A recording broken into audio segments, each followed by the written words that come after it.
Good morning, good morning, good morning, and welcome back and welcome home. How many babies do I have in here? And when I say babies, I mean furry babies, the Hernandez Mafia. You want to come up? No? Do you want to come up? I'm talking to Ginger. We gotta read our daily bread. I just turned on the camera. Yeah, you want to come up with Mama? Yeah, it hurts bad. Therapy yesterday hurts really, really bad. Yeah. You have another doctor appointment today, don't we? Yeah, we do. Yeah. Yes. How are you doing? I'm doing okay. It's like you really asked me. You want to lay down there? Okay, here you go. There you go. Would you rather do that? Okay, that's what we'll do. All right, I'll give you some blanket. Me and I have three dogs. Paloma, Ginger, and Badness love their blankets. They love them when they come right out of the dryer. Love them, especially Paloma. I go, it's blanket time, and she comes running, and she knows what blanket time is. She might be downstairs, but today is Thursday. We made it so far through the week. Doctor's appointment or physical therapy yesterday, and we were working on the deep tissues in the lower back and upper back, and oh, she got deep. And today is a painful day. I need to drink more water. They've always told you whenever you get a deep tissue rub or a massage or anything like that, make sure you're drinking plenty of water. And it's just because her releasing those tendons and muscles within those areas. I don't know if there's tendons in the back. I do not know. But the muscles, it releases yuckies, and you need to cleanse those out. So yeah. I'm drinking coffee this morning. I need to be up. Yeah. That says anything. It's been a long night. I've already read this passage, and I'm going to be honest, I don't know what I'm going to be sharing on it. I think I do. It's just one of those things. I like to be spur of the moment because it's raw. It's not. It's what comes to me, or what's brought to me, I should say. And but anyway, it is July 18th, 2019, and it is Thursday.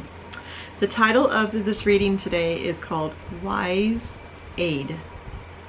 As I stopped my car at a red light, I saw the same man standing beside the road again. He held a cardboard sign, "Need money for food, anything helps." I looked away and sighed. I was the kind of person who ignored the needy. Was I that kind of person ignoring the needy? Some people pretend to have needs but actually are con artists. Others have legitimate needs but face difficulties overcoming destructive habits. Social workers tell us better to give money to the aid ministries in our city. I swallowed harder and drove past. I felt bad, but I may have acted wisely.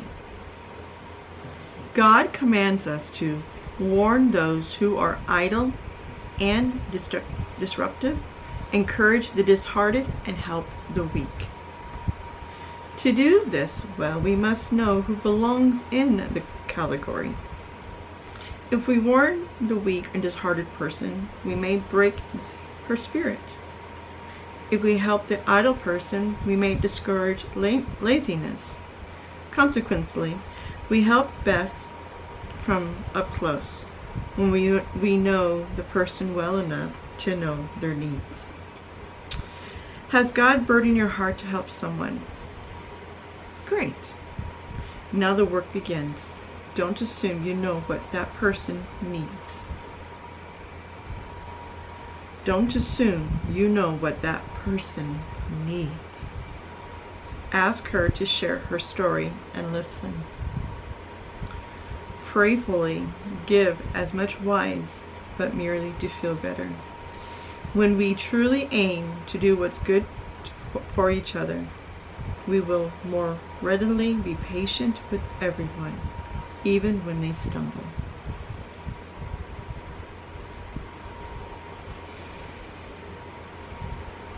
When have others most helped you? And what did you learn about how best to help others?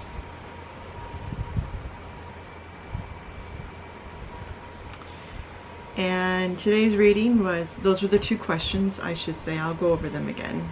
Thessalonians, I think that's how you pronounce it. One is chapter 5, 12 through 15. That was what that was pulled from. And it states here, as a quote pulling from that reading, is encourage the disheartened, help the weak, and be patient with everyone. Amen.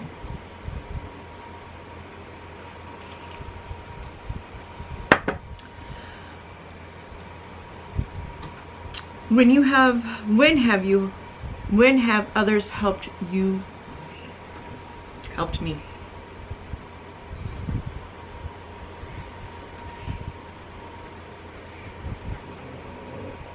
This reading is going to be dedicated to a very, very dear friend of mine, Linda. And also, I need to include Sally and her family. Yeah.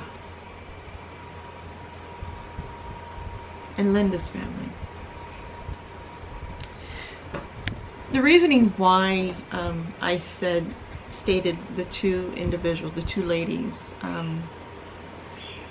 these two individuals were so supportive and understanding, and they were patient with me during my, I would say, breakout of a situation that was very, very dark. And Linda, I can honestly say this without a blink of an eye, Linda is an amazing best friend. I never had a best friend growing up, and I guess it's my fault for the fact of my insecurities, my learning disabilities, my fear of them finding out of, you know, I'm not as smart as they are. But Linda, she was very, very patient with me, even when I made some really not good decisions. And she knew, she would listen, she would pray for me, she would preach to me, but that never angered me. Now Sally, she came in my life in a point that God sent her in my life and her family, and assisting me getting out of the situation, and they were both being servants at dark times in my life. There are many, many more, don't get me wrong. I'm very grateful and very humbled.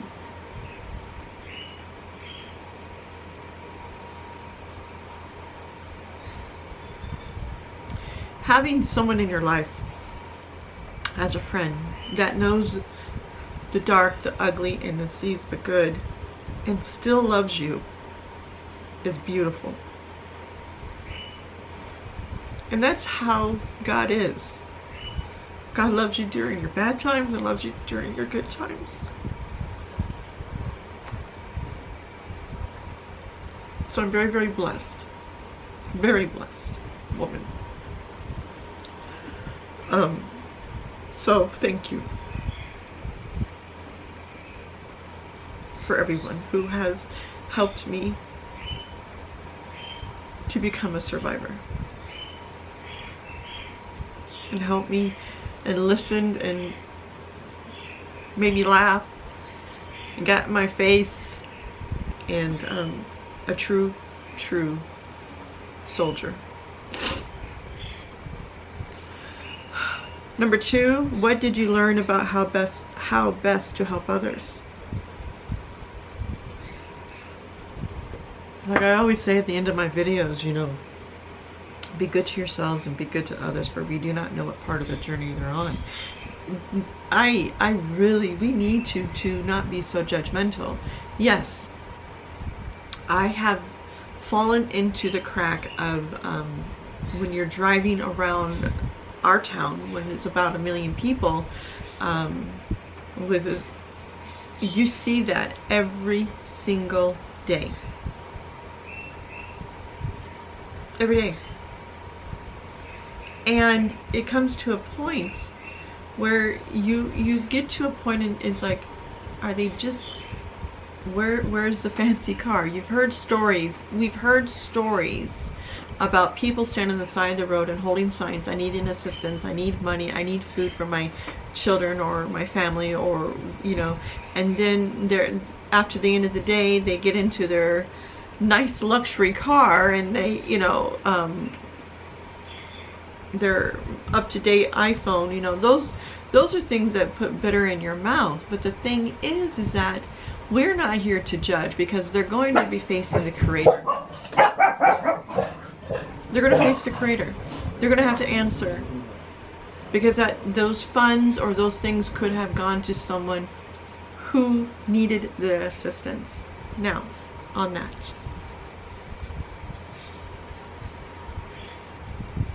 I have stated in my videos before, and I think it was in the beginning of this journey of Our Daily Bread, and I had stated, I think I did, keep a thing of water in the car, keep a box of crackers with peanut butter, and hand that out. That will get, water is very, very important. You got to hydrate yourself, because being out there, you're dehydrated. It is very humbling. I can only imagine holding a sign and asking for help is scary. I think the next step is make sure you are a buddy system with somebody, maybe your girlfriend or your boyfriend or your, you know, someone who it's easier to take one than take two, if that makes sense. So you know, there's resources out there. Here's some phone numbers, here's some addresses, you can take the bus, that kind of situation. So we need to empower the community. I know when we were downtown a couple years ago, and Ray loves feeding the birds, so we were feeding the birds downtown, and we ran into a vet, and it's the situation is that there are programs for these individuals, but we have to take in consideration what trauma has this individual gone through, especially the veterans. What trauma are they going through? And I shouldn't even say just veterans, anybody. What trauma are you going through?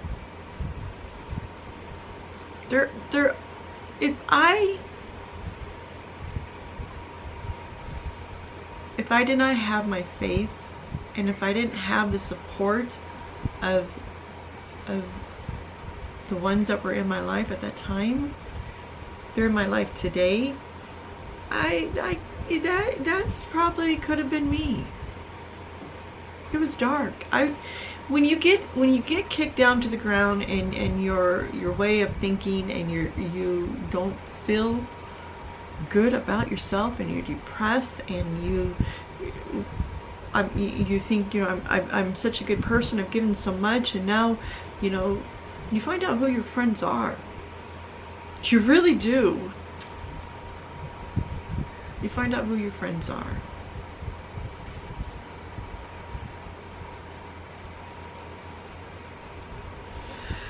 So on that,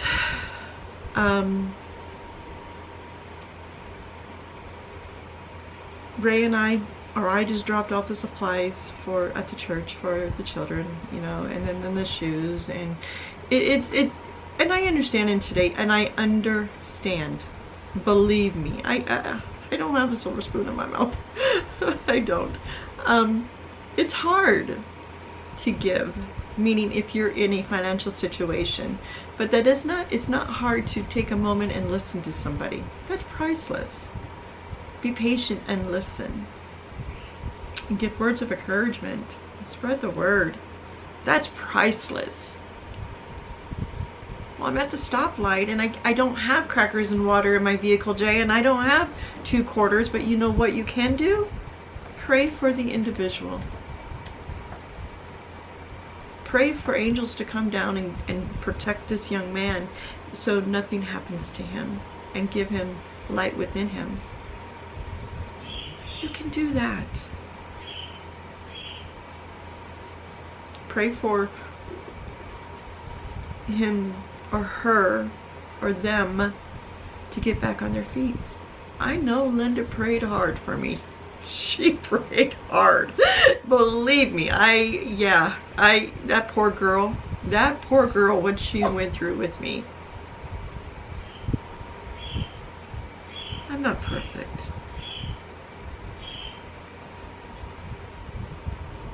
I'm not perfect.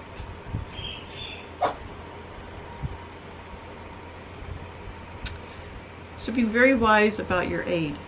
Trust your gut, ask God. Don't put yourself in a dangerous situation because of what the world and society is today. I would not, I personally, and the area that I'm in El Paso is one of the safest cities. I just don't take that chance. That's just anywhere you go, anywhere. Even in the country roads, you still have to be careful. You just don't know. So, helping people, it's almost like going to school. You get that, hold on, it's like, what is she talking about?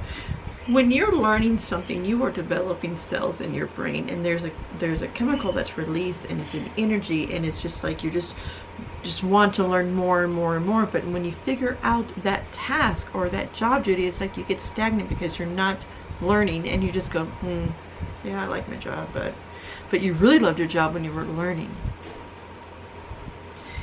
Now I want you to put it into helping. Look what the energy, what your body feels like when you're helping. It's a very beautiful energy. Just a simple prayer and a smile and say, have a good day. Helping that young girl and her son with just a Happy Meal last Sunday. That young boy saw something. Think about that. That young boy saw someone down. And I asked him questions. I talked about what he was interested in. Communicate with him. Be patient. Listen. Give yourself. In today's prayer, it reads, Father, help me to help wisely and often. There are many things that we do that I do not say or post because I'm very quiet about it. He knows. So, on that note, it is Thursday, July 18th. Tomorrow's my brother's birthday. He's going to be 45. He's going to be 45, that poor guy. Yeah. But anyway. Oh, my goodness. My brother. I love you guys, and I hope you have a good day. Come back tomorrow and watch the next one. I have not even looked. I'm not going to look. But that was a good one today, and I hope everything came together like a puzzle piece. Be good to yourself. Be good to others, for we do not know what part of the journey they're on. And until next time, tomorrow, we'll see you then. I love you. Make sure you drink plenty of water. There's a lot of, the heat is high. Thank you guys.